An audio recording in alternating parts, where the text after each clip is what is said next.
ہم جو ہے وہ فرض روزے اور 5 وقت نماز کی پابندی، اسی طرح اپنے اللہ سے معافی تلافی اس پورے مہینے کے اندر جو ہے وہ گزاریں۔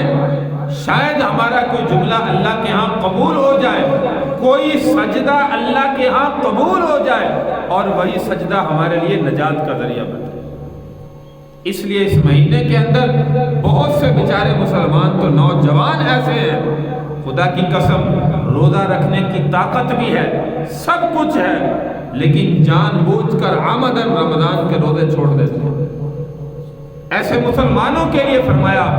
بڑا بد نصیب ہے وہ مسلمان۔ حدیث مبارکہ کے الفاظ ہے میرے بھائی، میں اپنی طرف سے نہیں کہہ رہا، پیارے پیغمبر صلی اللہ علیہ وسلم نے فرمایا بڑا بد نصیب ہے وہ مسلمان جس نے رمضان کا مہینہ اپنی زندگی میں پایا، اس کے باوجود بھی اپنے گناہوں کی بخشش اپنے اللہ سے نہ کروا سکا، کہ جس کا دن بھی قیمتی، رات بھی قیمتی، ہر لمحہ اللہ نے قیمتی بنایا، اس کے باوجود غفلت میں گزار دیا۔ کیوں؟ دن کے روزے فرض تھے، فرض روزے چھوڑتا رہا، نافرمانی میں پھر بھی لگا رہا، حالانکہ شیطان تو رمضان میں بند تھا، قید تھا، اللہ کی طرف سے حکم ہے، اللہ شیاطین کو قید کر دیتے ہیں۔ تو مسلمان کا کام کیا کہ وہ گناہ کی طرف چلا جائے؟ تو اس لیے وہ اثرات جو پورے 11 مہینوں میں ہمارے اوپر شیاطین کے غالب ہوتے ہیں، مسلمان اس مہینے بھی اب اگر نہ سدھرا تو میرے بھائی پھر کب ہدایت کے رستوں پر چلنے والا بنے؟ تو اس لیے اس ماہ مبارک کی قدر کرنے والے بنے، جس کی 2 ماہ پہلے سے ہمارے پیارے پیغمبر صلی اللہ علیہ وسلم دعا مانگنا شروع فرماتے تھے،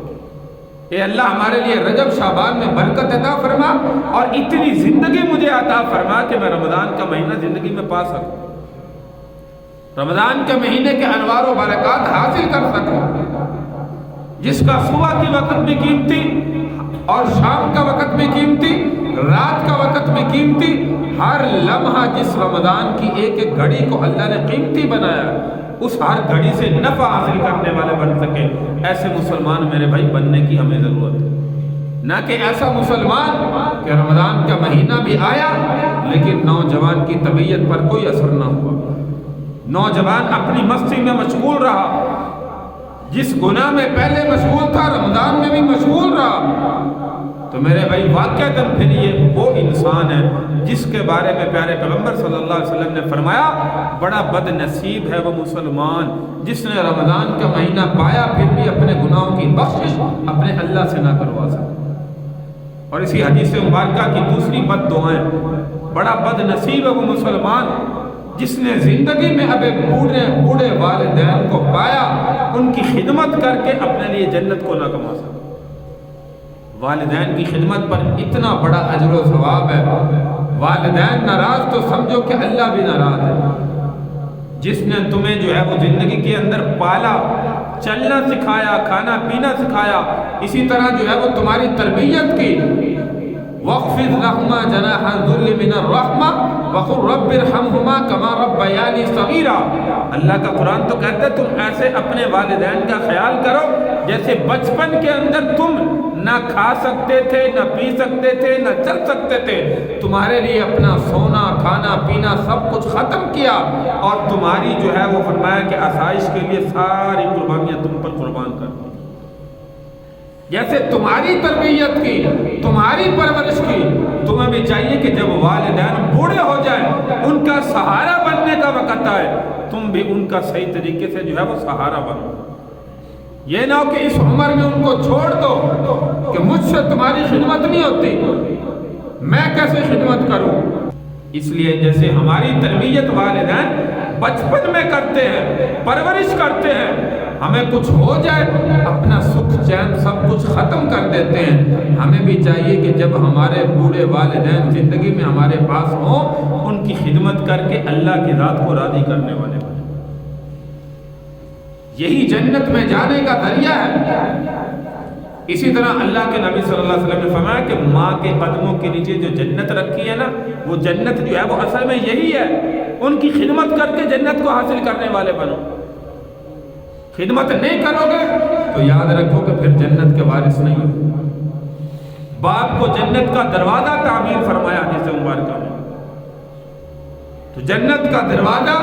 باپ کی بھی خدمت کرو، جس کے قدموں کے نیچے جنت قرار دیا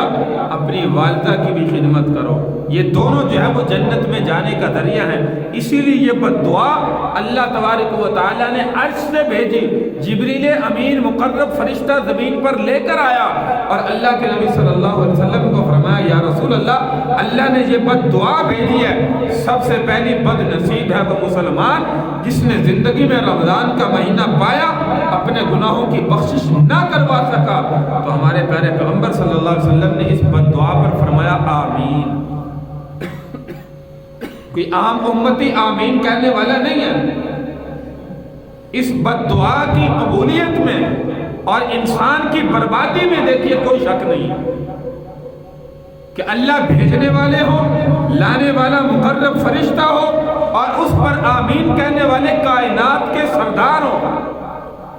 میرے آپ کے رحمت للعالمین نبی ہو، جس کے لیے اللہ نے کائنات کا نقشہ بنایا، انبیاء کا سلسلہ چلایا اور یہ دنیا کا سارا نظام جو ہے وہ جس کے لیے اللہ تبارک و تعالیٰ نے چلایا، جن سے اعلیٰ کوئی ہے ہی نہیں، وہ دنیا میں آمین کہے تو پھر میرے بھائی کیسے ہم شک کر سکتے ہیں؟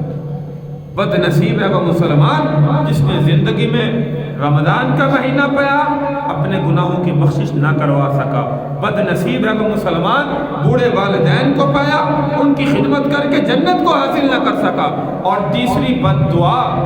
جس پر پیارے پیغمبر صلی اللہ علیہ وسلم نے آمین فرمایا، جو شرعی مسئلہ بھی یاد رکھے، جب بھی ہم اپنے کانوں سے اپنے پیارے پیغمبر صلی اللہ علیہ وسلم کا نام سنیں تو ہمیں اپنے نبی پر درود بھیجنا جو ہے وہ واجب اور لازم ہے۔ مثال کے طور پہ درود شریف ہم سنتے ہیں یا اپنے نبی صلی اللہ علیہ وسلم کا نام سننے ہیں، سب سے مختصر درود جو ہے وہ صلی اللہ علیہ وسلم،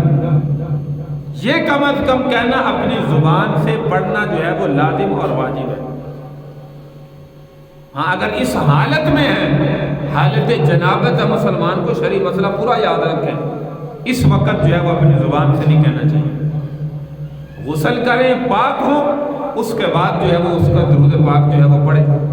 تیسری بد دعا کہ جب بھی آپ کا نام نامی اس میں گرامی آئے تو اللہ تبارک و تعالیٰ نے یہ بد دعا بھیجی ہے، تباہ و برباد ہو جائے وہ مسلمان جس کے سامنے آپ کا نام آئے اور آپ پر درود نہ پڑے۔ تو پیارے پیغمبر صلی اللہ علیہ وسلم نے فرمایا آمین۔ یہ تینوں بد دعائیں میرے بھائی مسلمان کے لیے ہلاکت کا سبب بن سکتی ہیں۔ ایک رمضان کا مہینہ پائے، رمضان کے روزے آمدن چھوڑ دے، تراویح کا قیام چھوڑ دے، فرض نمازیں چھوڑ دے، رمضان کا مہینہ بھی مسلمان سمجھے ویسے ہی ہے جیسے دوسرے 11 مہینے تھے، کوئی انسان کی طبیعت پر اثر نہ ہو، بوڑھے والدین ہو ان کا کہنا نہ مانے۔ یہ شریعت میرے بھائی حکم دیتی ہے کہ شرعی طور پر جو شریعت کے خلاف اگر حکم دیتے ہیں والدین، اس میں کہنا ماننا ضروری نہیں ہے۔ مثال کے طور پر والدین کہیں اپنی داڑھی کٹوا دے، نماز چھوڑ دے، کوئی اور ایسا کام کہیں جو شریعت کے خلاف ہے، اس میں والدین کا کہنا نہ ماننے کی شریعت اجازت دیتی ہے۔ لیکن اگر فرما برداری کے افعال و اعمال ہے، والدین کہتے ہیں اولاد کہنا نہیں مانتی، نافرمانی کرتی ہے، تو اس میں یاد رکھیے کہ اللہ تبارک و تعالیٰ بھی ناراض ہوتا ہے۔ تو اللہ تبارک و تعالیٰ سے میرے بھائی دعا ہے، رمضان کا مہینہ ان قریب آنے والا ہے، ہمیں تیاری رمضان کی یہ کرنی ہے، اپنے آپ کو جسمانی طور پر، روحانی طور پر اللہ کی عبادت کے لیے تیار کرنا ہے۔ ہم رمضان کی تیاری یہ نہ کریں گھر میں جو چیزیں کھانے پینے کی وہ جمع کر لیں تاکہ رمضان میں آسانی ہو، وہ بھی کرنا چاہے کریں، لیکن اس سے زیادہ ضروری یہ ہے ہم جسمانی طور پر، روحانی طور پر اللہ کی عبادت کے لیے اپنے آپ کو جو ہے وہ اللہ کی طرف متوجہ کرتے ہیں۔ اللہ تبارک و تعالیٰ سے دعا ہے کہ اللہ تبارک و تعالیٰ ماہ رمضان کی ایک ایک گھڑی سے ہمیں انوار و برکات حاصل کرنے کی توفیق عطا فرمائے۔ اللہم بلغنا رمضان، اے اللہ ہمیں اتنی زندگی عطا فرما ہم رمضان کا مہینہ زندگی میں پا سکیں اور اس کے انوار و برکات کو حاصل کر سکیں۔ وآخر دعوانا ان الحمدللہ رب العالمین۔